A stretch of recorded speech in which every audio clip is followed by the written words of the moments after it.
always have with technologies. You can be prepared as much as you want. This is why I always have backups on paper. So welcome to tonight's event, this unexpected technology break, but we have a wonderful lineup.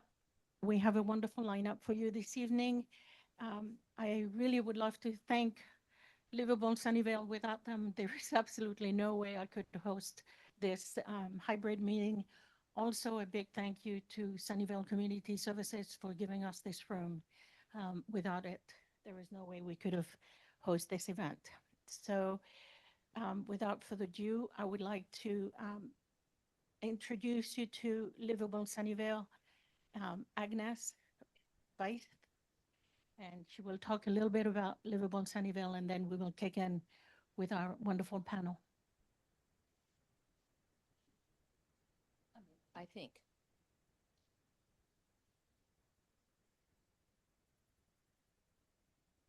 Excuse my back for those of you behind me. So thanks, Valerie, for letting me talk a little bit about Livable Sunnyvale. I'm Agnes Weiss. I sit on Livable Sunnyvale's board, and two of my colleagues that also are on the board, we have Chuck Fraley and we have Mike Cerrone. Okay, and someone's doing my slides, right?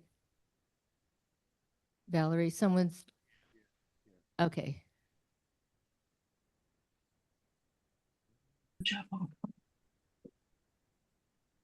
Just for that.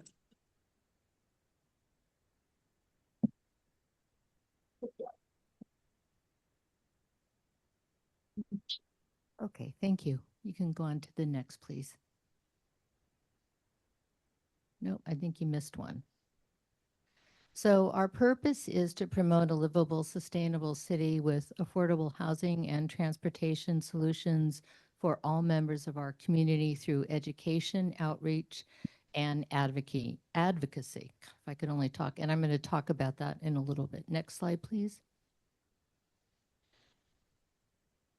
So we were founded in 2016, and we are a nonprofit, and we have been a nonprofit since 2022. So we are a 501c3.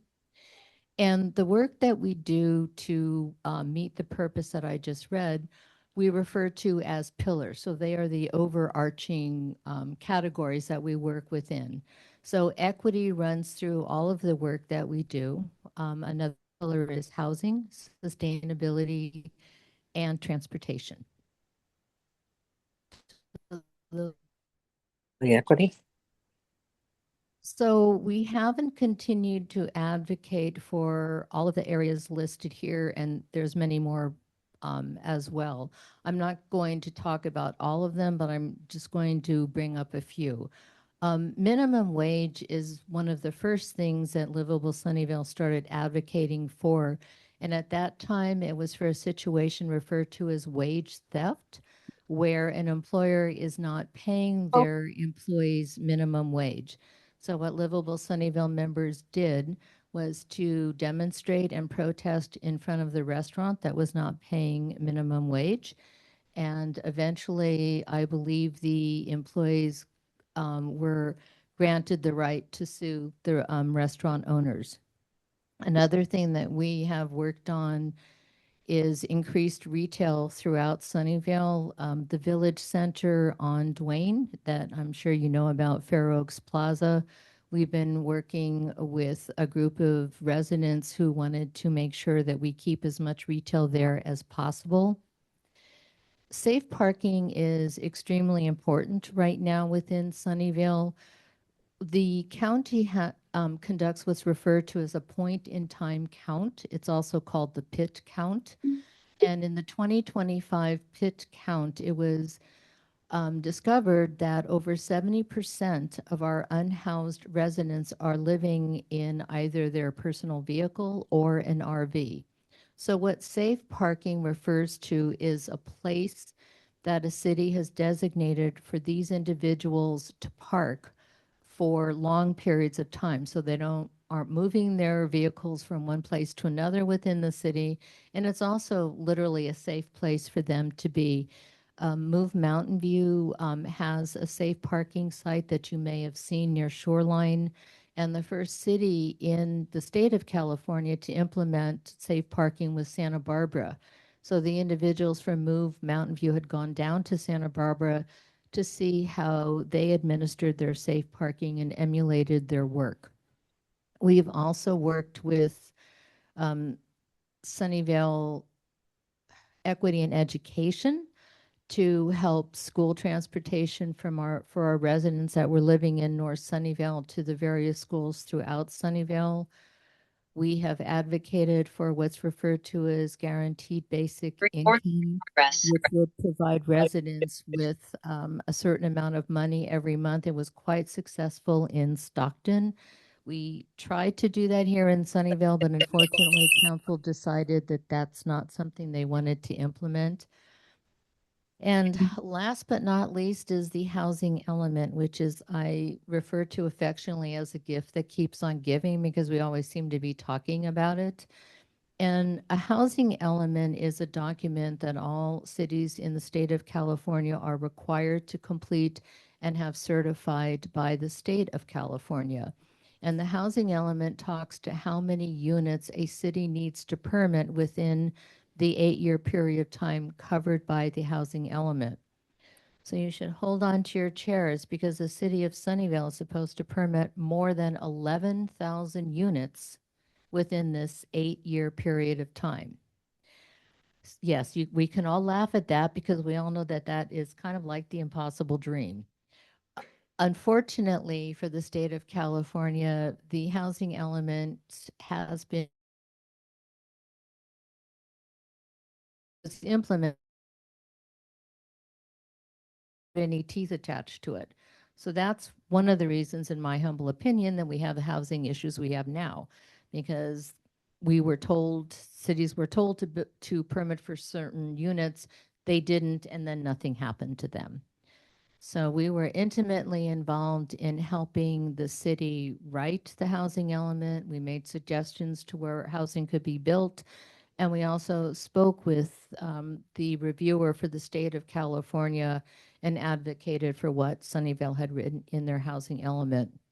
There's one part of this document that you might find very interesting, and that is there's a lot of demographic information about the city. So if you wanted to know at that point in time, age and cost of living and that sort of thing, you could find it in the housing element. Okay, next. And how do we do what we do? We like to educate ourselves. And as an example, I talked about safe parking. We knew that this was going to be an issue for the city of Sunnyvale. We've advocated for it for over 5 years. And what we did was we contacted individuals in Mountain View that had implemented safe parking so we could learn about it and we could speak before council. Safe parking is coming before council again in September of this year. City staff had presented a program about a month ago, I think it was, maybe 2 months ago, and council was not very pleased with what they had heard, so they told them to go back to the drawing board and present again in September. So we frequently speak before council. We write letters to council and city staff, and we also meet with city staff. And I think that's given us a lot of credibility within the city because we can speak from a point of knowledge because we do educate ourselves on the issues that we want to speak to. And we have what we refer to as coalition partners. Sunnyvale Equity and Education is one. Another coalition partner is Helping Hands, which does a lot of on-the-ground work with our unhoused neighbors. And Silicon Valley at Home is another organization, and there's many more. Okay, next slide. And we have been awarded a number of grants. As a nonprofit, it has obviously helped us to be able to qualify to apply for these grants. We have, for 2 years running now, received a county grant for Wordly, which is the real-time translation software that we're using this evening. And it is the same software that the city of Sunnyvale uses. Silicon Valley Community Foundation awarded us a grant last year with a goal of changing the public perception of the unhoused. And what we're planning on doing is meeting with various groups throughout the city to show them a video interview of our unhoused neighbors, and then give them the questionnaire after they review the video to see if their perceptions have changed. So that's how we'll test our hypothesis that if you really got to know the people that are unhoused, you could quite likely feel very different about who they are and the needs that they have. We were awarded Nonprofit of the Year from the Chamber 2024. And last but not least, last month, along with Silicon Valley at Home and MidPenn, which is an organization that builds affordable housing, we were all awarded and acknowledged for the Affordable Housing Month proclamation. Next slide. So if you would like to get involved with our organization, we're more than happy to have you join us. We meet the first Wednesday of the month. We have hybrid meetings in this very room from 6:30 to 8:30, and there's our website if you wanted to learn more about us. So that's all I had to say. So thank you, Valerie.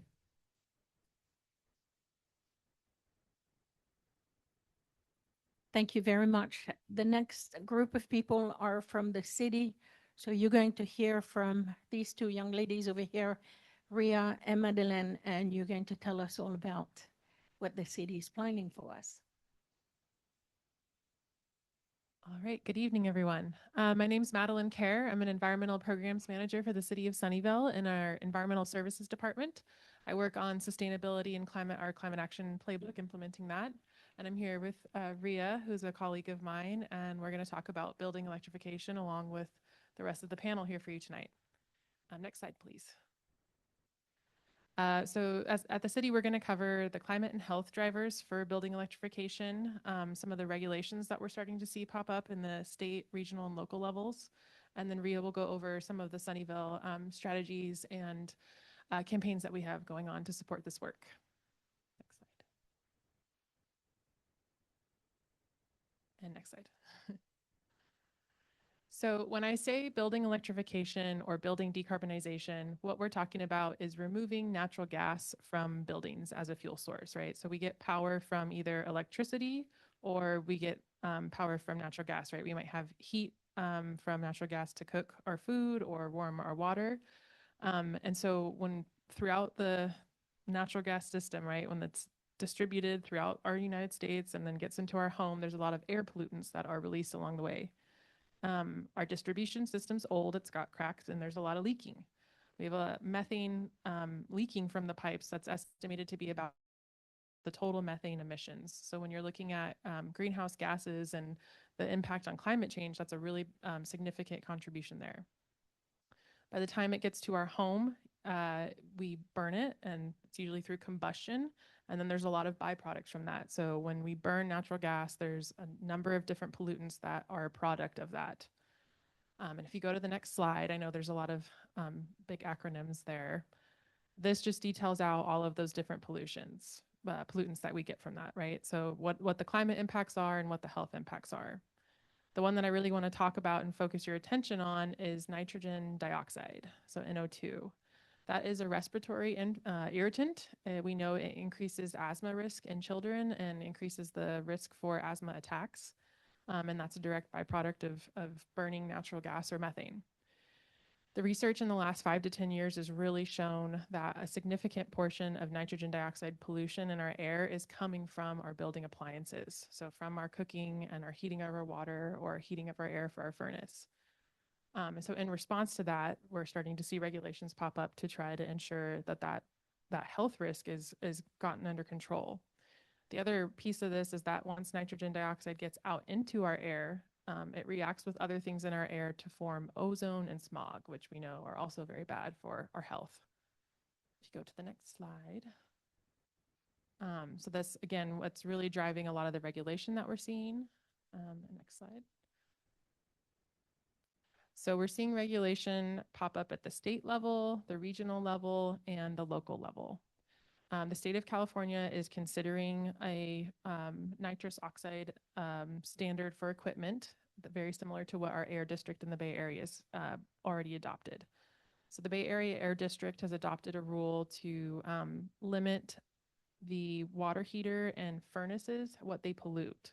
So it has nothing to do with the fuel source necessarily. It's really focused on that pollution. So if your water heater, a water heater is for sale and it pollutes nitrous oxide or nitrogen dioxide, basically they're saying after 2027, January 2027, we don't no longer want that to be sold or installed in homes in the Bay Area. In the Bay Area, we have really high levels of ozone and particulate matter, and that air quality is a concern for us. So by limiting the nitrogen dioxide, we can get those air quality levels back down to healthy levels. And so I'm going to talk about that air district rule a little bit more. And if you go to the next slide. So Rule 9.6 is the water heater one. So focusing on the water heater, and then the second one is the Rule 9.4, and that's the furnaces. So 2027 and 2029 are the implementation years. So the air district rule is not a gas ban. There's no ban on natural gas. There's no requirement for you to electrify your entire home. It's really focused on just these two appliances because of their air quality emissions. And then the other big piece to remember is that it's not requiring you to replace your appliance at the time that rule comes into effect. So starting January 2027, you don't have to immediately go and replace your water heater. It's not until your water heater breaks. And then the options that are available to you when you go to purchase a new one will be limited because of this, the pollution effects of them. Next slide. And can you click it one more time? Okay, some of the graphics aren't coming up. That's okay. So this air district rule is getting ready to go into effect in January 2027, but there are flexibilities that the air district is considering. So they're considering some low income exemptions. They're considering project specific exemptions. For example, if it's going to require an electrical panel upgrade and that's going to incur significant extra cost to you, you would be exempt. If it's going to require a larger heating unit and you don't have the space for it in your home, then you would be exempt. And the air district is estimating up to 38% of people would be exempt with these flexibilities included, which is a really significant amount. So if you're one of those people that feels like your home might be different than the average home and maybe you're concerned about incurring additional costs, it's very likely you'll fall under one of these exemptions. Next slide. In Sunnyvale, at the local level, we adopted in 2025 a building code that anytime you're replacing an air conditioner, it will be a heat pump. So that's one that is an electric alternative, doesn't have the pollution associated with that. It also has exemptions very similar to the air district. So if it requires panel upgrade or needs to be upsized, you'd be exempt. The other building code that we adopted was an electrical readiness. So that just means anytime you pull an electrical permit, you're doing work within your home, electrical work within your home, that you wire a gas appliance for a future electric. So that way the wiring is all there while you're doing the work and you've already pulled the permit, which helps you save a lot of costs down the line when it comes your time to comply with one of these rules that the air district has set up. Now I'm going to pass it over to Rhea. Thank you. Next slide, please. All right, now we're going to zoom into why this matters in Sunnyvale. Next slide, please. So electrification is a key strategy to reduce greenhouse gas emissions. And from the appliances that we're using. And if we look at this pie chart, unfortunately, some numbers aren't showing, but the pie chart shows the emissions that come from using natural gas in buildings in the blue. So in the lighter blue, that's the percentage that's coming from residential buildings, and in the darker blue, that's commercial and industrial. So 13% of our residential buildings account for the greenhouse gas emissions. But thankfully, Sunnyvale does have a plan for reducing our greenhouse gas emissions called the Climate Action Plan, and it's our Climate Action Playbook. If you guys have seen this or not, this is our strategy to reduce our greenhouse gas emissions. And we have 6 of the strategies in the playbook, and strategy 2 is specifically focused on decarbonizing buildings. So play 2.2 is to support the electrification of existing buildings, and exactly how we're going to do this is laid out in Move 2.D, which is to develop a program that increases the adoption of electric appliances. Our targets for this for residential reduction in natural gas use is 44% for 2045. For non-residential gas use, it's 38% in 2030 and 86% in 2045. Next slide, please. So this is our campaign. It's called Sunnyvale Live Electric, and we're helping single-family homeowners transition from gas to electric appliances. The timeline here for this year, we're really focusing on promoting just general electrification messaging, making sure our community is aware of what home electrification means, and promoting the heat pump HVAC. So that's the appliance that'll reduce the gas furnace pollution that's coming in, and we want to promote the heat pump HVAC and transitioning to that instead of using the gas appliance. The gas appliance also accounts for most of the emissions in single-family homes, so that's why we focused on promoting the heat pump HVAC. In 2027, we're promoting the heat pump water heater. So gas water heaters also account for the second most emissions coming from homes. So we wanted to focus on the heat pump water heater second, and then 2028. And benefits you'll see from these appliances are that they will improve the health and safety of our community. You'll be able to save money in the long run, increase your property value because more energy efficient appliances can increase your property value by up to 8%, and overall will be protecting the environment. Next slide, please. So our goals for this campaign, the first one is to raise awareness. So attending presentations like this, doing online outreach, and hosting events. So hopefully you guys have gone, and if not, no worries. We had an Electrify Your Life Fair. It was on Saturday, May 9th, and we had several vendors come and showcase what electric appliances look like. And we had several rebate and incentive information there as well. And in the green, you could just see a graphic of some of the online outreach that we do. Next slide, please. And the second goal of ours is financial and hands-on support. So SVCE will be covering a lot more of the rebate information, but we do have a rebate toppers coupled with SVCE's rebates. So that'll be helping our residents transition from gas furnaces to the HVAC. We also have a very amazing cool cooktop in induction cooking, but don't know how it works. You can test it out for free at our library. Next slide, please.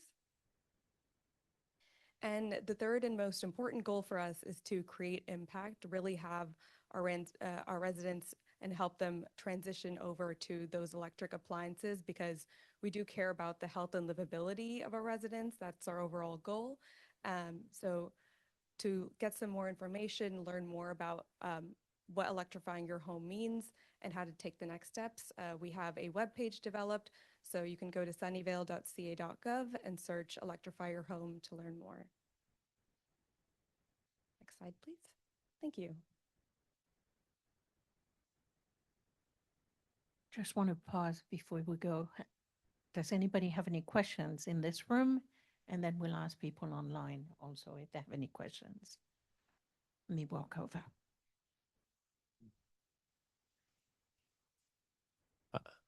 Okay. My question is somebody looking into the financial impacts to owners regarding electrification? Specifically, will the county need to reassess the property value after electrification? Is it considered an upgrade or a remodel? And second, would the code, the electrical, would the home that goes through the electrification process be required to update to the latest electrical code in the home? Some older homes have, lower power breaker panels and such, and the wiring is older. I've been through a remodel, experienced electrical code requirements, and it wouldn't be cheap, in my opinion, if that was required. And so my question to you is, somebody looking at the possible owner costs for electrification in order to do your noble work of cleaning the air? Try to see if we have an answer. So there are, I think, some of our other panelists up here might have a little bit more specific details about the costs. But up front, there is an additional cost up front for if you were just to replace your water heater with a gas water heater versus a heat pump water heater, for example. And so that's why we're really focusing on the rebates that we can provide to offset that incremental cost, right? Over the lifetime of that water heater running, though, you're saving around 30 to 20, 30, 40 bucks a month on your bill. And so you're gaining that back over time. In terms of the older electrical wiring, I'm not entirely sure.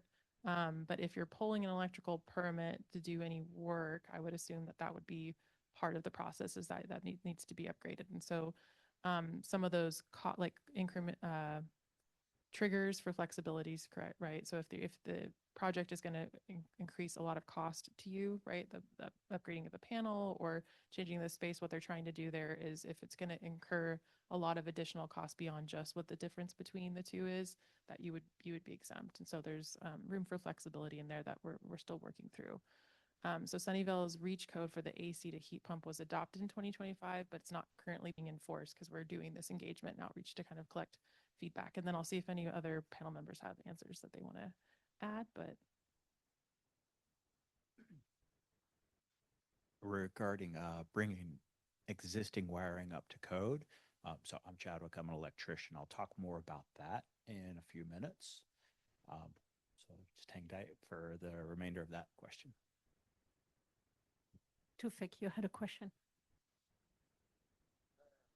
You guys are advocating electrification in the homes, but the source of electricity is coming from PG&E, who uses natural gas most of the time, and they're the biggest user of natural gas. So why don't you guys go after PG&E first before you come to us? So that's unfair to the little guys, which is us.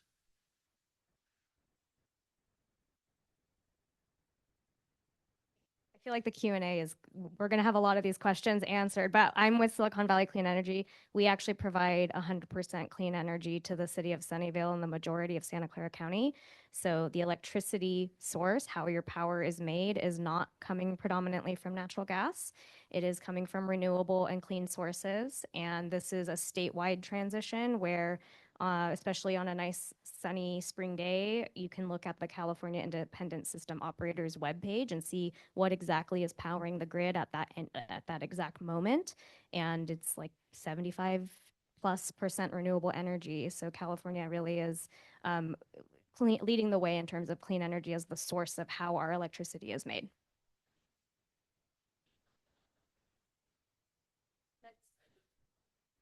Yeah, we need to keep moving to. Yeah, let's keep this presentation moving. Just a few questions and then, yeah, I know. Okay. We'll have. Okay, great. Yeah, I think we're going to answer a lot of questions in the presentation, so maybe we can save the Q&A for the end. Yeah, so hopefully we'll answer your questions. I know you had your hand up. I have the mic. I don't know if I'm supposed to just start going, but I'm happy to introduce myself. Go ahead. Yeah, okay. Yes. Hi, good evening, everyone. And behind me, I'm Pamela Leonard. I'm with Silicon Valley Clean Energy, and we are your local electricity provider. So the city of Sunnyvale helped to form Silicon Valley Clean Energy in 2016. So we've been around for a decade now, and we've been operational in providing your electricity service to 96% of all homes and businesses here in Sunnyvale, as well as 12 other communities in Santa Clara County since 2017. And if we could pull up my slides, then I'll know where to start. And in the meantime, I'll just keep talking about how we were formed. So the city, again, Madeline talked about the goals of the city to meet their climate action plan. And Sunnyvale really is the birthplace of deciding to form what is known as a community choice energy agency, or community choice aggregation is the technical legal term, which we are enabled through state legislation to do what we do. And Sunnyvale, citizens of Sunnyvale on the Sustainability Commission back in 2014 to aggregate the electricity demand of all the homes and businesses in their city and say, you know what, instead of PG&E, we can choose how our power is made, and we can buy more renewable energy to lower emissions from electricity. And I'm ready for my slides, or I'll just keep going. Let's see. So essentially what I'm going to talk to you about is just a reminder of who we are and that we exist. Customers were notified of being enrolled with Silicon Valley Clean Energy back when we first started service, or if you newly move into the area.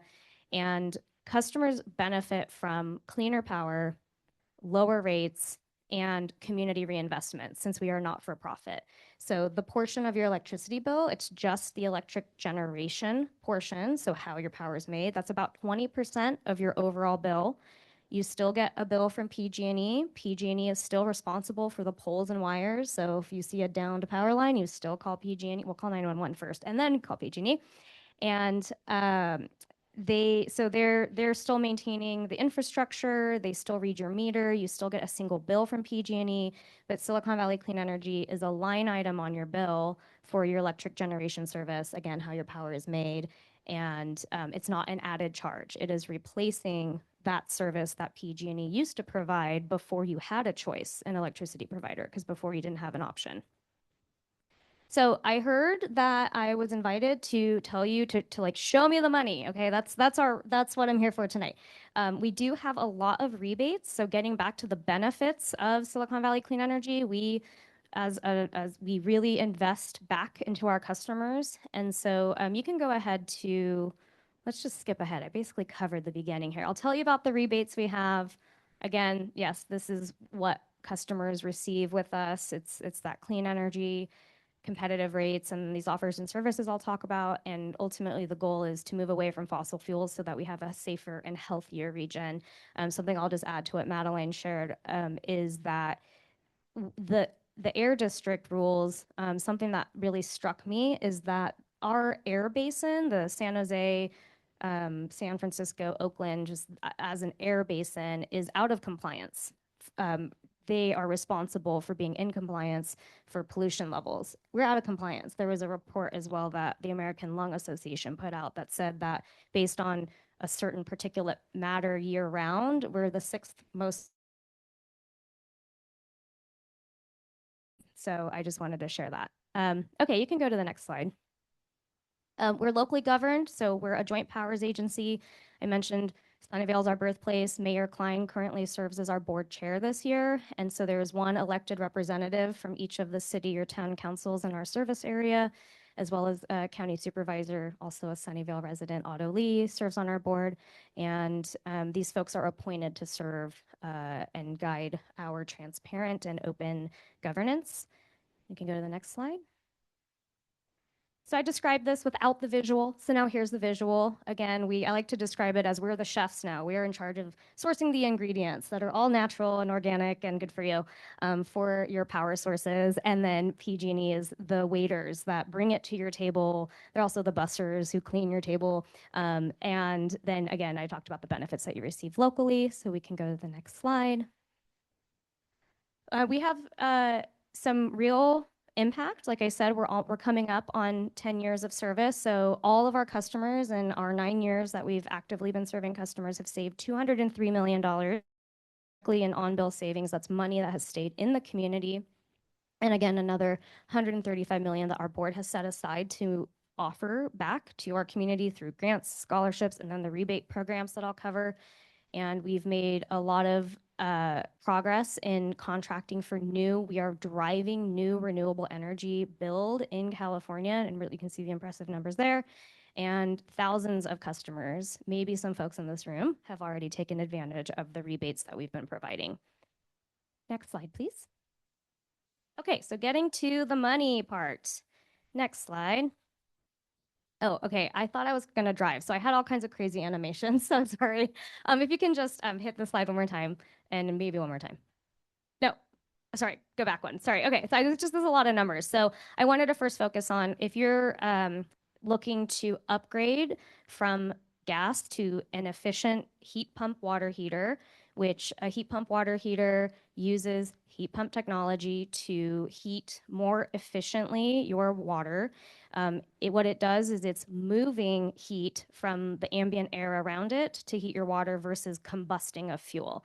And this is what makes heat pump waters 3 to 4 times more efficient than gas or a traditional electric resistance water heater. And this is why we have been promoting them since 2018. Our rebate amount right now is $2,500. Actually, I shouldn't say right now. Our rebate amount is $2,500. However, we're having a seasonal bonus where you get an extra $500. So through the month of June, there's $3,000 available with Silicon Valley Clean Energy to upgrade from gas to a heat pump water heater. And if you hit the slide one more time, or if you advance, yes. And then if you're if you meet our income qualifications, there's an extra $1,000 available to you. So I actually just heard about a customer in Mountain View who is getting a free heat pump water heater because they're able to stack different incentives, and there's other state incentives available too. So next slide, please. I think you can hit the slide. Yeah, there you go. Okay, so this, again, looking at the base amounts, I covered the heat pump water heater, but just to add, Madeline covered the HVAC, so the heating and cooling system. We provide $2,000 if you're going from gas to a heat pump system, or if you have a electric resistance heater, which are very inefficient, and we know they're just going to be making you use more energy. So if you get that efficiency upgrade by going to a heat pump, we also have a rebate for you. And then the city of Sunnyvale, of course, mentioned their bonus, or what you're calling it, topper, the $1,000 topper. And then if you hit the thank you, advance, you can go again. And so again, just showing again the additional $1,000 available if you're income qualified. So we can go to the next slide. And all this information I brought with me this evening, or you can find it on our website, so you don't have to remember or write down the numbers. And if you're interested, if you're going to switch to induction cooking, we have a rebate for that. And if you are doing electrical work and you want to advance plan and put in a new circuit, or something is called a splitter device where you can share a circuit between, let's say, an electric dryer and an EV charger, for example. That's something that we offer a rebate for, up to $2,000 for that electrical work. Next slide, please. I also was given advanced questions, and one of them, and I think someone may have just asked it, was what is the cost difference of going gas, if you were just to put in a new gas water heater instead of converting ahead of time to a heat pump water heater. So there was a statewide study that looked at just the average cost of doing gas for gas, and the average is $4,300 that we're seeing. Of course, this can change. People get quotes, and or sometimes my uncle is a plumber and he'll just do it, right? So there's different scenarios, but what we're trying to show here is that the point and the goal of our rebates is that these electric alternatives often do have a higher initial cost, but the rebates are meant to cover that incremental difference. So we're really trying to make upgrading to electric cost parity to doing a like-for-like equipment swap. And Madeline also mentioned this, but we also did a study using our actual customer data. I mentioned those thousands of people that have already done this. And we have seen that they have ongoing monthly cost savings to operate their electric equipment, because when you switch to a heat pump water heater, it's smart. These devices are smart. They can be optimized to operate with a time of use electricity rate. There's also now special electric home rates that offer deeper discounts to operate electric equipment, and there's significant ongoing monthly bill savings. Next slide. So just real quick, getting outside of the money part, we also have services to help people figure this out. We understand, myself included, I have gone all electric in my own home in San Jose. I am not a contractor. I don't know how to do load calculations. So we have a lot of services to help people. One, just on the rebate side, because again, if you do have your uncle who's a plumber, good job. but you have to reserve your rebate first. We really want to make sure and guarantee that those funds are available for you before you do your project.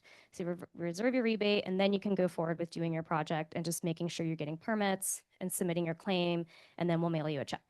Next slide. If that sounds too complicated, you can use our assisted home upgrade program, where we can connect you to this using this platform. You get free quotes from contractors who participate through this platform, and then they will apply and stack all eligible rebates, because it's not just our rebates. Again, I mentioned there's some state rebates available, and that this can kind of help you sift through and get those quotes instantly. And next slide. We also, if that also sounds like too much work, I don't want to go through and look at multiple quotes, we can just do it all for you. So we have this full service program where we have partner contractors where they will start with a home assessment, which is a free service to just come in and see, you know, help you make a plan, see what makes sense for your home, look at your unique situation. And then they can, at a fixed price that we've negotiated, do the work for you, again, apply the rebates. And for income qualified customers, we are offering these upgrades at no cost. So we really, if you know anyone who may qualify, we really would want to be able to give them these free, and then the qualification is less than 80% of the area median income, and the amount there is there. Okay, next slide. Also, we know that a lot of water heaters are replaced when your current water heater fails, which is always when your in-laws are visiting or something. So you can call us or contact us, and in the next day, our team will reach out and help you get a new water heater, again, with transparent pricing and applying our rebates. Again, no cost if you're an income qualified resident. These are for single family homes typically. And or I guess if you have a water heater in your home, and you can make these decisions. And I was going to say one other thing about this one. Oh, if you have a more complicated situation where you're not able to immediately put in a heat pump water heater, we will also offer a gas loaner until you can get the more efficient equipment installed. Next slide. We also can start here. If you're just electric curious and are inspired this evening, you can call our Go Electric advisor. It's just goelectric.svcleanenergy.org, and they can walk you through where do I start, or if you already are diving into having project quotes and you don't know the difference between do I need this or that, they can help walk you through this. So this is a really great way to help you understand the different incentives and refer you to different programs that may best support you in your unique situations. Next slide. We also offer a training program for contractors. So we've had, I think we're almost up to 350 graduates now. We've been doing this since 2021, really trying to help the local workforce learn more about electrification and going electric, and what are heat pumps and what are the benefits. And we pay contractors to take this training, and then they get ongoing incentives when they refer customers into our rebate program. Next slide, please. Oh, I also was fed this FAQ, so I'm going to just try to head it on out. Can the grid handle more electricity? We do hear this often, and yes, the answer is yes. So we are doing a lot of planning. We know, what is the expected load growth in our area, but I mentioned this already, the heat pump equipment is more efficient. This is not just turning on a bunch of dumb air conditioners that are increasing, massive electricity load on a hot summer day. They're just, the efficiency gains are tremendous, and they're smarter, as I mentioned. They can be optimized to be used at the right times when we have plentiful solar energy in the middle of the day.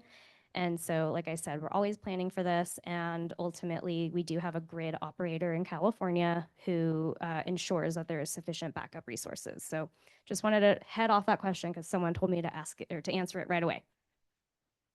And next slide. This is how you can find information. And with that, I'll pass it to our next speaker or give it to our organizers. Actually, the questions are being answered by someone from your Yes. organization. Thank you. A couple call outs. So Tony Yes. Yulo is online answering Yes. questions in the chat. So appreciate you doing that, Tony. And I also want to mention that Ruben is in the back here with Sunwork. He's a contractor that has installed a lot of heat pump water heaters. So if you have questions, he's your guy.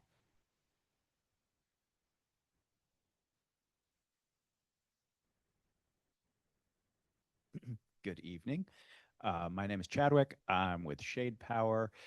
I'm an electrician, and we primarily install solar projects. But as part of doing those, we do a lot of service panel upgrades, electric vehicle chargers, load calculations, additional circuits for homes, all kinds of wiring.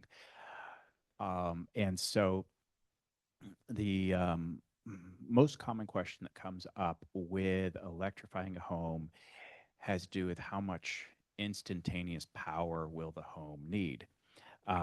So this image on the screen shows kind of the bottom below the number 18 is a small electric home and how all the different appliances add up to larger and larger instantaneous power that you might need to flow through wires into your electrical system.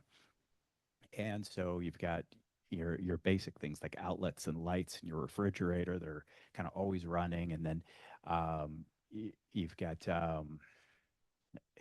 the most common pattern is in the evening around dinner time. You see people's electrical demand go up and up as they turn on more things around the house, like their electric stove, and then they turn on the air conditioner, and then they turn on a load of laundry and the dryer, and now the car charging kicks on. And so this is a situation where a lot of the homes in our community have what's called a 100 amp service panel. Now, I'll get to on the next slide. Don't go there yet, but what a 100 amp service panel can handle is safely up to about 18 or 19 kilowatts of instantaneous power. So that's how much electricity is flowing into your home from the utility company at that moment. And it can basically handle an electric kitchen. And so your electric stovetop, electric oven, toaster, microwave, dishwasher, all of those appliances running all at the same time should be no problem for a 100 amp service panel. On the left, I've got the rating in kilowatts because it's kind of more universal number to talk about is kilowatts instead of switching back and forth to amps and volts and kilowatts. And I don't want to lose people on technical terms, so I just try to refer to everything in kilowatts. And so as you add more appliances, your electrical system needs to be rated to handle the amount of instantaneous power that might be needed. And I emphasize the word might there because a lot of homes don't turn on every single thing in their home at the same time. I've never done that. And I watch a lot of graphs and electric meters to see how much instantaneous power homes are using. And my experience is that usually homes don't go above about 5,000 watts. And so a 100 amp service panel can safely handle about 19,000 watts. So you can really electrify a fair amount of your house on a small old electric service panel and be perfectly safe. The triggers that often cause people have to upgrade the service panel on their home are the heat pump water heater, the heat pump heating and cooling unit, or an electric vehicle. An electric stovetop, electric oven, and what else would be? Those are the big ones. So these three that I have listed at the top of the image up there are the big triggers that might cause a home to have to upgrade their service panel. So if we could go to the next slide, take a look at what a service panel is and what it does for you. Up here are two service panels. On the left is a 200 amp service panel that can handle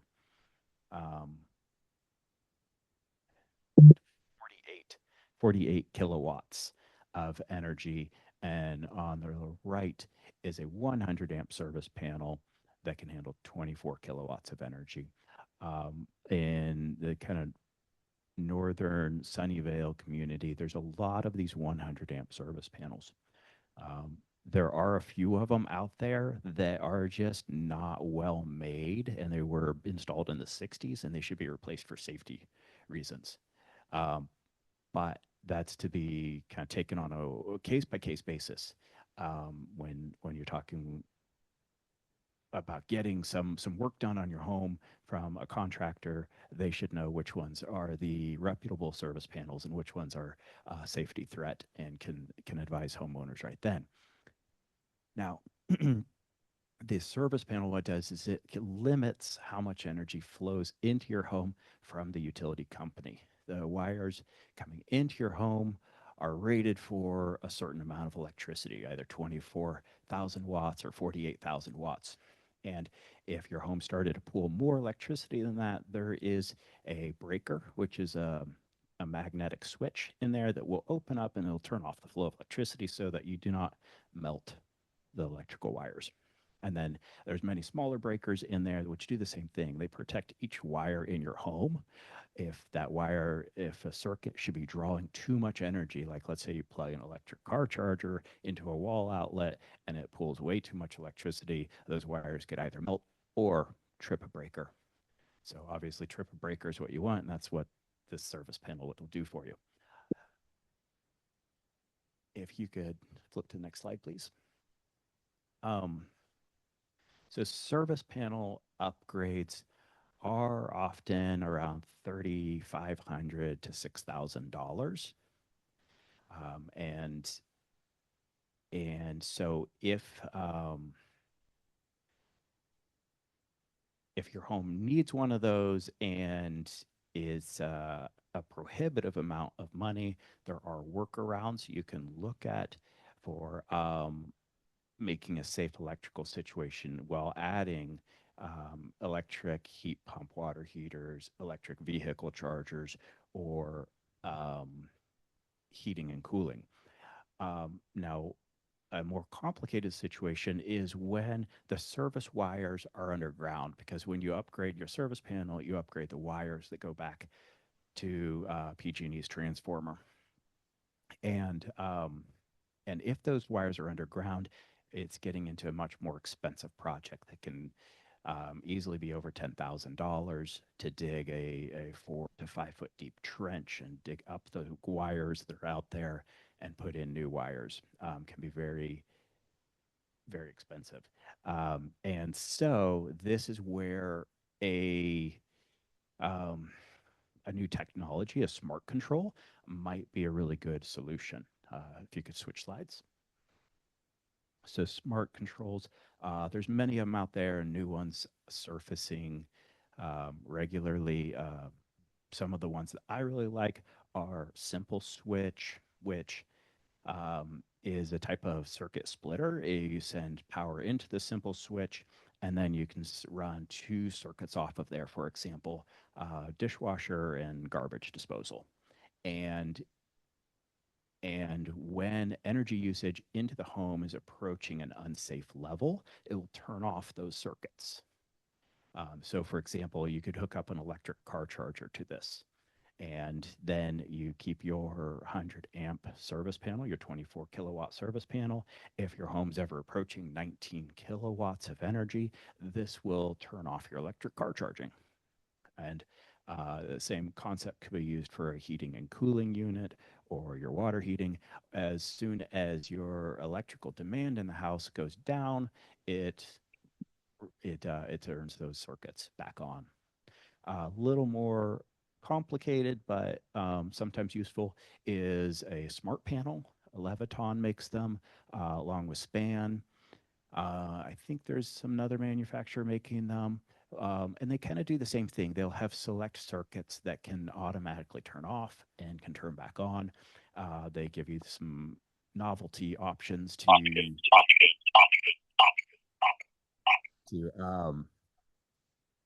monitor what each circuit is doing and remotely control them from your phone. And then there's some other smart controllers like Enphase, who primarily makes solar inverters. They also make batteries and power control systems. And their newest car charger out um, is a variable speed car charger. So it monitors how much energy is coming into the home. And if it's approaching a dangerous level of energy, then the car charger slows down. It'll drop down to a very low amount of energy. It trickles into the car. And then as your home's energy demand drops, it speeds the car charging back up. So there's many different things you can do if you find yourself needing a service panel and really don't want to incur that cost, or if that service panel upgrade is needed, but you have underground wires. Did I have another slide? Nope. Okay. Thank you so much. Thank you, Chad. My name is Tim Wee. Actually, I'm another board member for Livable Sunnyvale. But I have a fully electric house, and I've been actually working toward electrification for many years. I'm going to take you through my history of how I got to where I am. And please note that every choice I made was to reduce cost all the way. So in electrifying, I'm actually saving a ton of money. And I very methodically went through every step along the way. So this is my house. I'm near the corner of Fremont and Hollenbeck.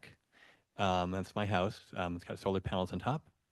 And it's our zigzag evolution to saving money and our world and myself in our house. So next slide.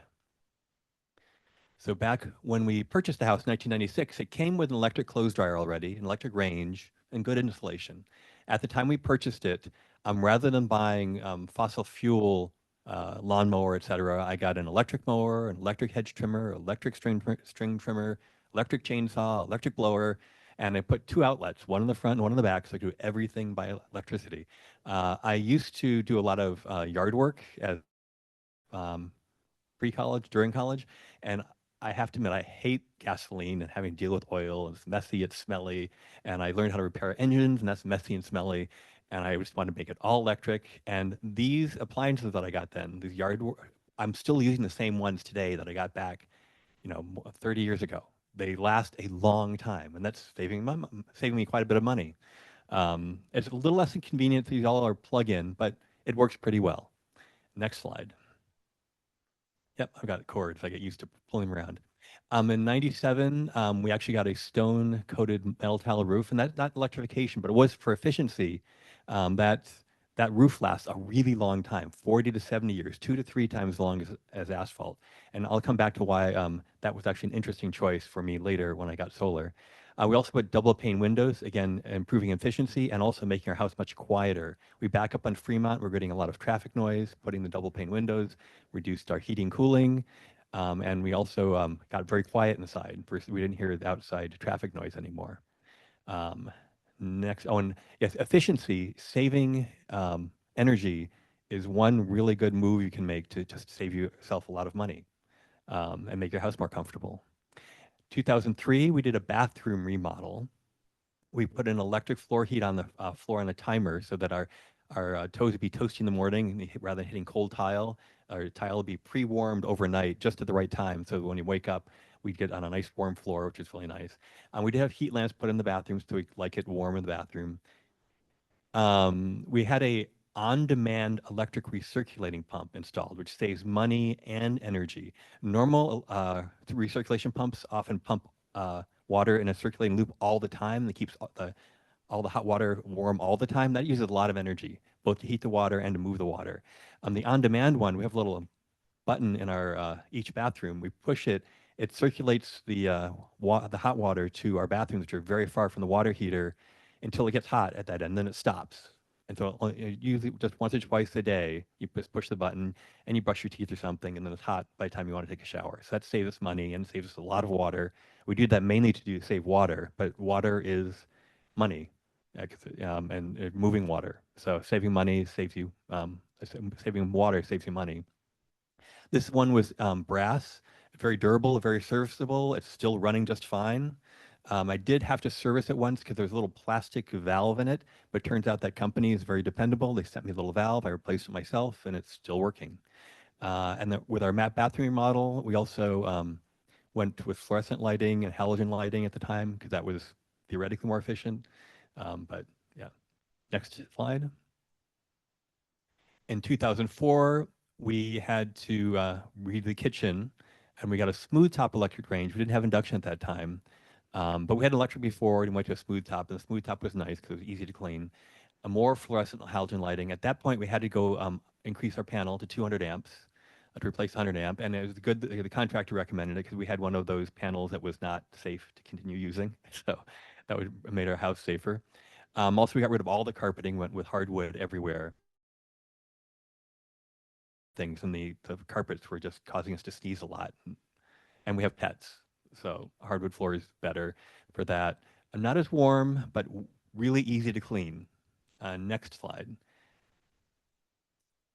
Okay, 2014 was a big leap. I got an electric car. We're a pretty early adopter, but this Nissan Leaf I got, again, I saved a ton of money because I took advantage of the rebates that are available then. So this new car cost me only $18,000 at the time, when otherwise a lot of new cars were like 30-ish thousand. Now they're like 50,000 for an average car. So when you have a rebate, it's really good to take advantage of it while you can. And so we got our Leaf fairly inexpensively. I got the electric car first to see how much of a load did that change as far as our electric bill went. We got a Clipper Creek EV charger. We got a 30 amp circuit added. An electrician had to open some walls up to run that so we could have the cords all going in. We had a PG&E smart meter at that point, which was really handy. And also I worked for a company, Silver Spring Networks, that did electrical monitoring. So I actually put one of the whole house monitors in my house so I could actually tell where I was using electricity, how much I was using it, and when I was using it, along with the PG&E smart meter. Really helped me figure out my usage pattern. I also got a little handheld kilowatt meter, which you can buy. You can borrow from the library. So you can plug it in and see how much any given appliance, how much does it pull, so you get an idea of where you're using energy. At that point, I started replacing a lot of our lighting with LED lighting, replacing halogens and fluorescents. And a lot of these halogens and fluorescents have weird bulb connectors, so you've got to get the right kind of LED to replace them. But all this information set me up for my next move because I understood where all my electricity was going, and so I could figure out what size solar set up to get. So go to the next slide. In 2015, we got a 4 kilowatt solar array that I knew would cover basically all of the electricity that my house uses. And the electric car actually saved me a ton of money. This was the single biggest savings. I'm saving about, over the lifespan of the system and plus the other system, reduced my electrical costs to 1/3 of what they would have been otherwise, which is a huge amount. So we'll get to that in a little bit. The installer was Earth Electric. They'd also done electrical work. And then we, with the solar, they had to open up a panel again, open up some walls, run some wires, and do some more surgery in our house for all the electrical piece. We did N-phase microinverters, Suniva panels, which was a US-based company, and our metal roof, we had to get a special bracket to put solar panels on because we didn't have it just standard asphalt. But the metal roof is kind of cool because they don't have to actually do a roof penetration. They can actually lift the metal panel of the roof tile off, install the J bracket, and put the roof tile back. And my roof is still really solid. I have no leaks. It's a little more expensive, but that was kind of cool. And plus, when you put solar panels on, they're good for 20, 25 years.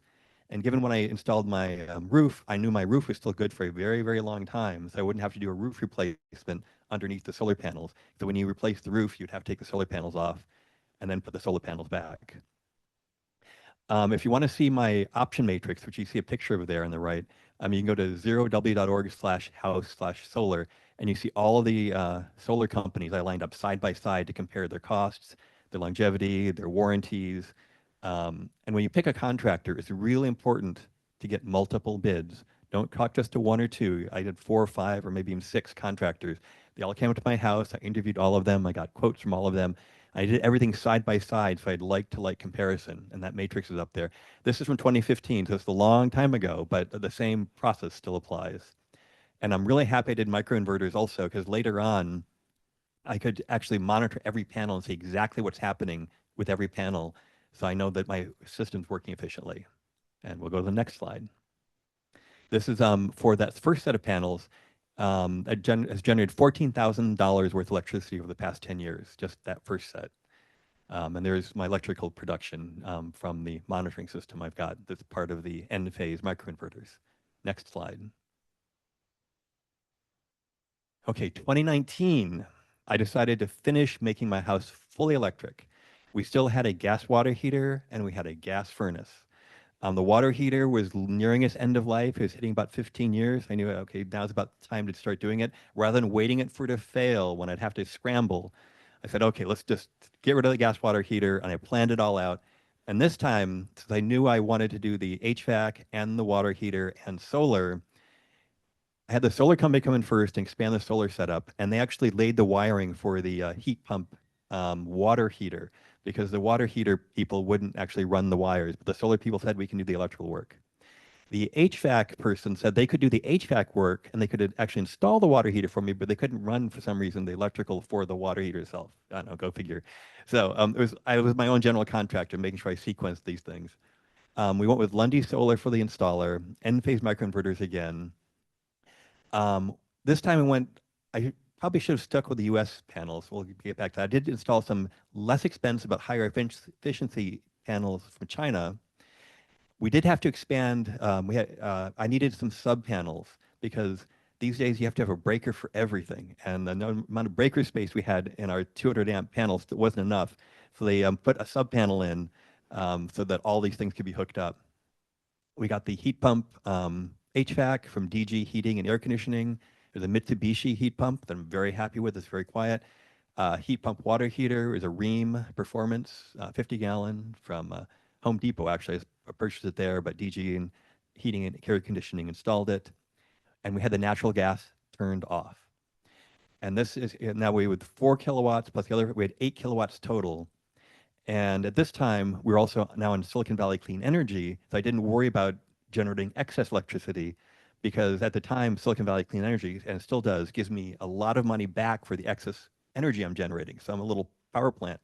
My house is generating solar and putting more back. So we've been getting $300 to $400 back per year from the power company. Instead of paying that out, they're giving us the money, which is kind of cool. Next slide. In 2023, I finally decided, okay, we are never going to turn the gas back on. So I finally had PG&E remove the gas meter and remove the gas line so that we no longer had to worry about fire hazard, because gas, if it breaks, it's dangerous. And just got rid of the gas meter entirely. And PG&E did all of that work for free, including repairing the concrete that they had to bust apart to get to the gas line. So that was cool because it reduces their risk, because gas lines, they're really dangerous. And they'll just leak a little bit of gas even though they're not there. So we had that removed. Next slide. So additional benefits of going electric.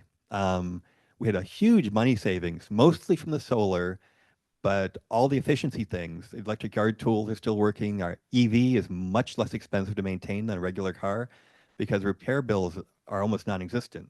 The maintenance is very low cost. It's really convenient just plugging my car into my house. I don't have to go to a gas station, get my hands all smelly with gas fumes.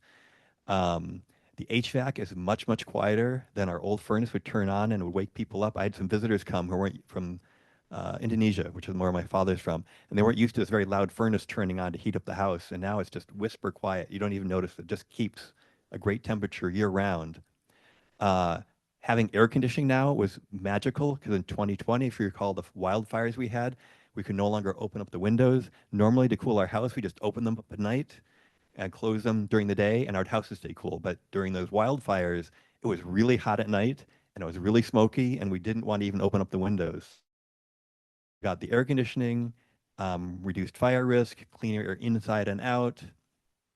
So all around, again, this was more comfortable, it was faster, it was cleaner, and all the choices I've made have saved us a lot of money. So for, let's see, over the 25-year lifespan of our solar panels, we would have had to pay, if we didn't have solar panels, we'd pay about $65,000 in electricity costs. But we just made an investment of $20,000 for the $10,000 for each time for the solar panels. So we were saving on $45,000 over that time frame. So that's a pretty big savings of money. Next slide. Okay, some learnings that I've had in doing all of this. One thing is when opportunity knocks, open the door. I did the heat pump water heater with a rebate, thanks to Silicon Valley Clean Energy. They did not have an HVAC rebate at that point, but I just bit the bullet and did it anyways. You have a great deal going now because you get the HVAC rebate, you can get the water heater rebate. This is a great time to go all electric because a lot of your costs will be covered by Silicon Valley Clean Energy, in addition to saving you money long term. Always get multiple quotes. I use Yelp, Google reviews, reference referrals, the contractor list from Silicon Valley Clean Energy, which at the time I did mine at 2019, that was almost non-existent. There were very few. And so I had to interview a lot of different contractors, and a lot of them thought I was crazy because they didn't know how to deal with these heat pump things. So um, if you can, now that you've learned from all of this, so I kept opening and closing my house, my patient, multiple times to put all the electrical work in.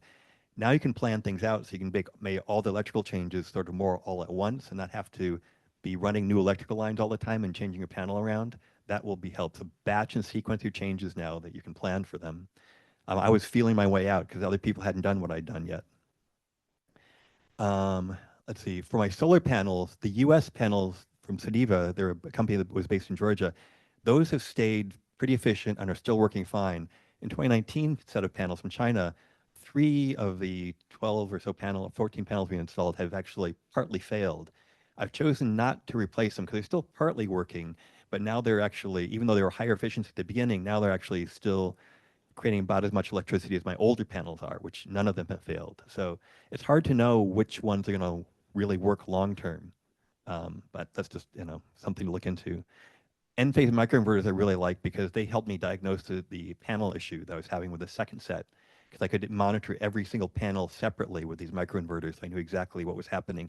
And the solar company helped me diagnose also. They could see exactly what was happening and figure out which panel had gone bad and why. Next slide. So some things I'm still thinking about. We do have an electric dryer. That is a huge now to dry my clothes on a clothes dryer or in a clothes line instead. A lot of the time, that's solar power that you can use just in your backyard. I am thinking of doing a heat pump washer dryer combo.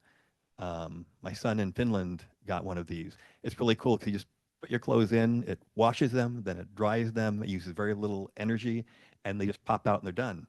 You don't have to do any transfer between 2 different appliances.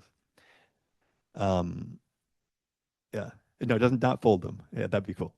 Um, I'm thinking about induction range. It's not a huge efficiency win over the smooth top, but it's a slight efficiency win. When that in my current range fails, then I'll consider moving to induction. I'm thinking about a battery. At the time I got my solar, a battery, they weren't as available. The rebates for solar right now are what best they seems if you get a battery along with the solar. And if you have a battery, then you can have power even when the rest of the power goes out in your neighborhood, which is really kind of nice. And then maybe in the future, if I get a battery, I could maybe even completely disconnect from the grid. It'd be a little hard in the winter to have to expand my solar to have enough energy because it's darker during the winter. But it's an option that I don't even have to depend on the power company. I could just be completely independent of them. So those are some possible future refinements.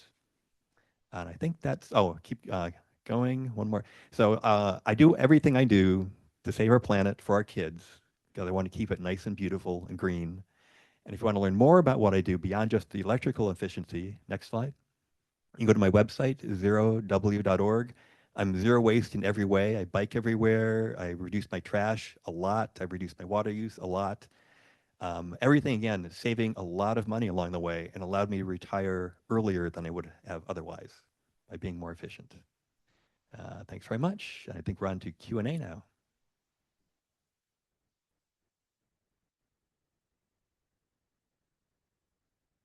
There were a couple of questions online that said, boy, you must be definitely an engineer. Do we have any questions in the room? Oh, sorry, Richard. I actually have one, and it is for SVCE. And hi, Richard Mellinger. I'm vice mayor and council member for this district. I also have exactly 1 gas appliance left in my house, which is the water heater, and that has been on my list to get around and deal with at some point. And I seem to remember that there was some kind of rebate or incentive, not on top of the standard rebates, if you got rid of your last gas appliance and capped the gas line.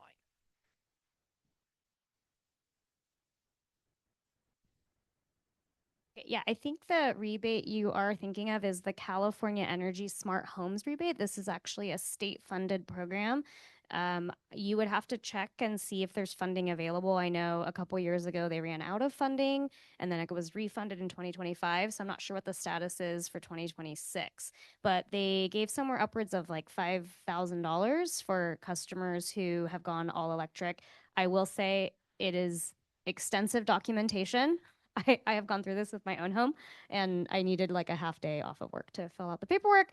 But it's yeah, it's because it's a state program that is funded through I think public purpose program fund dollars. But yeah, that is an option. It's not something that we offer through Silicon Valley Clean Energy. Yes. Hey, Yes. Pam, can you guys hear me? Oh yeah, Tony, thanks. Do you know the answer? We do still have an add-on rebate and all-electric bonus for gas meter removal of $500. There you go. Thank you. Thanks, Tony, for about Sure. that one.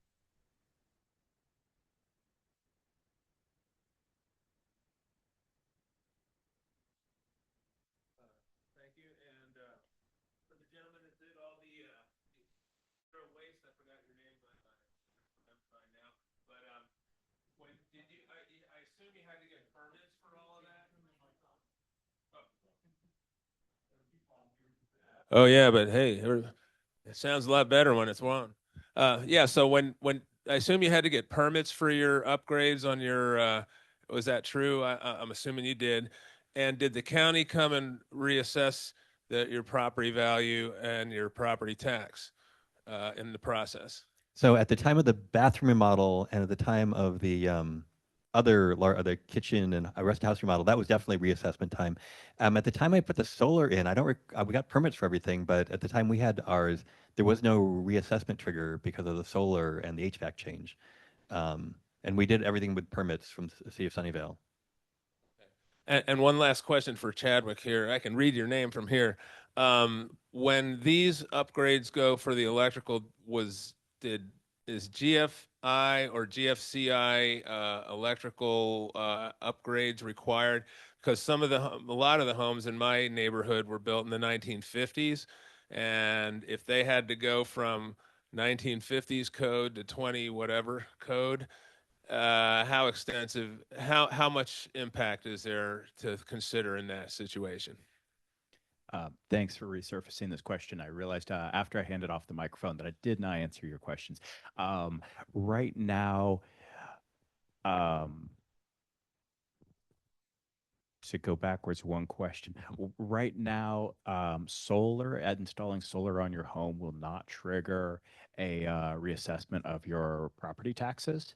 The state has this up for review right now, and tentatively starting next year in January, homes adding solar might be have like some additional property tax because of it. There's a organization fighting against this, several organizations fighting against this, and hopefully that won't happen because it's what's the correct word for this? No, it's yeah, we don't want to tax solar would be the industry phrase for it.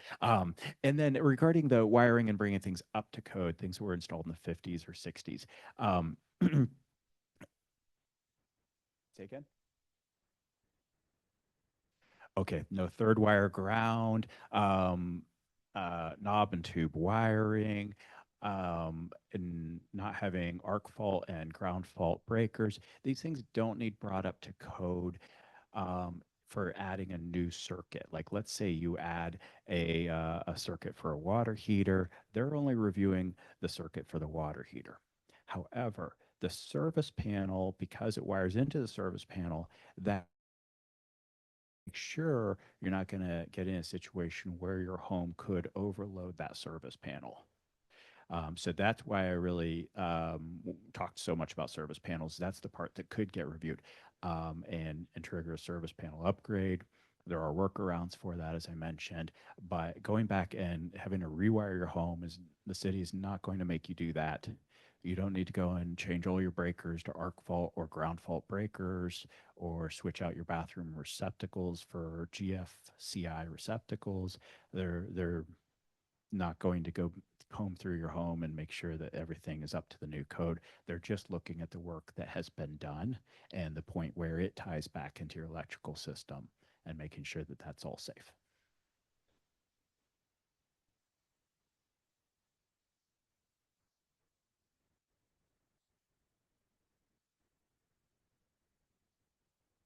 Yeah, I'd like a clarification on something that you just said with not requiring upgrades to arc fault circuit breakers, which are in the current code.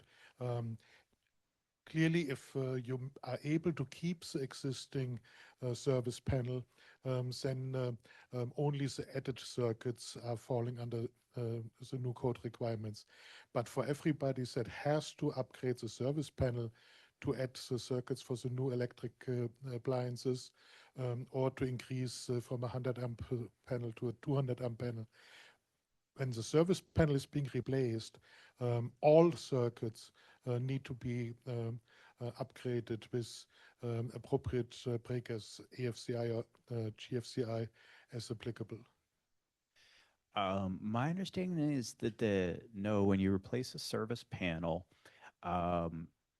you can use the standard breakers that are just a thermal magnetic breaker and not arc fault ground fault breakers. These are the arc fault ground fault breakers. The reason we're getting questions about this, they are close to $100 per breaker, and a standard breaker is $10. So if you've got 20 breakers in there, you're increasing the service panel cost by $2,000 if you have to bring them all up to the new standard. My understanding is and my experience, we've done a handful of service panels in the last year. And at first I was doing all new arc fault breakers on all of them. And some inspectors informed me, like, good job doing that. You didn't have to. The trigger for needing arc fault breakers is when you're adding 6 feet or more of wire. So if you're extending a circuit to add on one more outlet, and that outlet is 6 feet away from the prior outlet, that circuit now needs an arc fault breaker. But if you're replacing a surface panel to bring it up to the rating you need, you don't need to switch all your breakers to arc fault.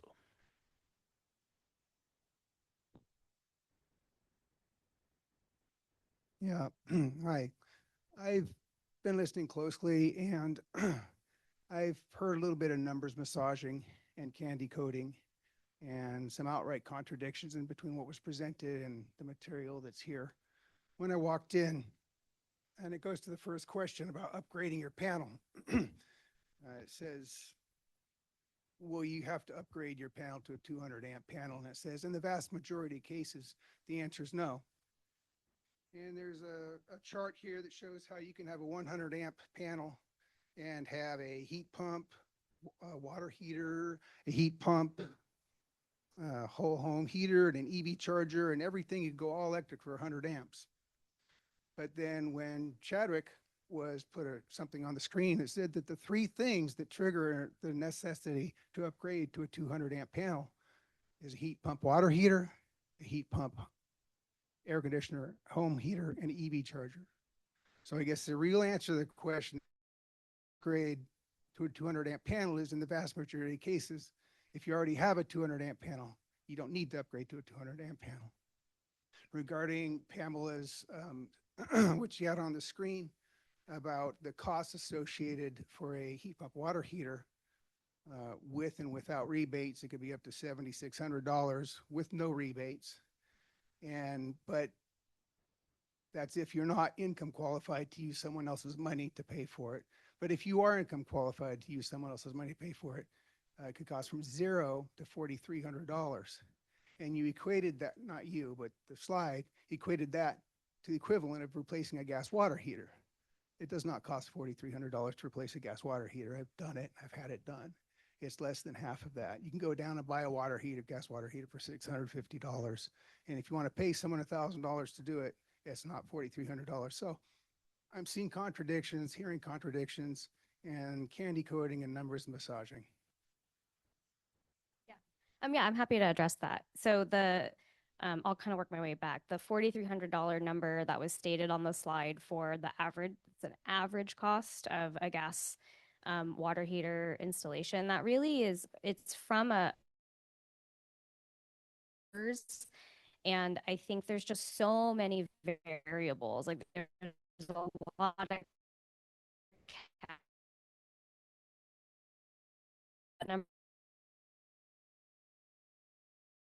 are you using a licensed and bonded contractor? You know, there's so many different variables, and every home is going to have a unique situation. Is this in a closet? Is it in your garage? So we are using averages that are provided by studies that we reference from different state agencies, and there's other numbers that are, I think I've seen 3,400 is the average from a study that the Bay Area Regional Energy Network put out.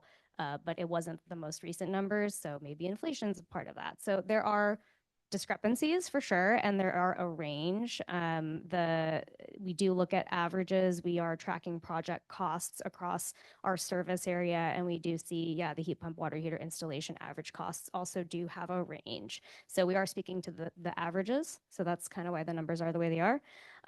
We also did do a study jointly with Peninsula Clean Energy, so we're looking at both Santa Clara County and San Mateo County, and found that 90% of homes can go all electric on a panel. So I mentioned our contractor training program, and that in his early days of electrifying his home, it was difficult to find a contractor who knew what is a heat pump water heater, how do you install it? And with these 300 plus contractors that we have now trained, there's a lot out there that are promoting heat pumps, that know how to put in heat pump water heaters. And so it's really been a growth in the availability and the knowledge of contractors. So we've heard just anecdotally as well from customers over the years that it went from being really difficult to now we have lists available, we have services you can call and you can get recommendations. And we look forward to seeing ultimately, hopefully, costs come down as it becomes more and more prevalent and just a regular practice. And I know Tony online, if I know we're strapped for time, but maybe he'll put it in the chat or we can send it out later. But there's also been updates to electrical code nationally that have increased efficiencies for allowing contractors to do different kinds of work and make sure that you can go all electric on 100 amp panels in most cases. And again, not all cases, right? There's always going to be extremes.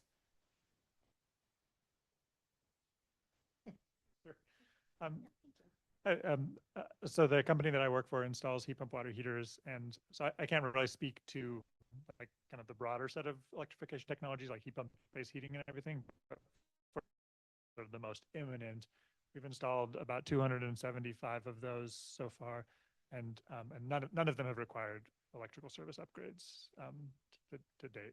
There are cases where I think Chadwick mentioned that like in some cases you can look at the actual kind of meter data, and that'll often be a lot lower. I think you said like it's rare to see more than 5,000 watts. So sometimes we're using that like as kind of a tool in the analysis to make sure that the water heater can be installed safely. And in some cases, we are sort of targeting specific equipment that is lower wattage. Like some of the heat pump water heaters are only like 900 watts max. So we can like choose one of those when a site is really like kind of close to the limits. But like using those tools, we've been able to avoid the need for a service upgrade in every case so far.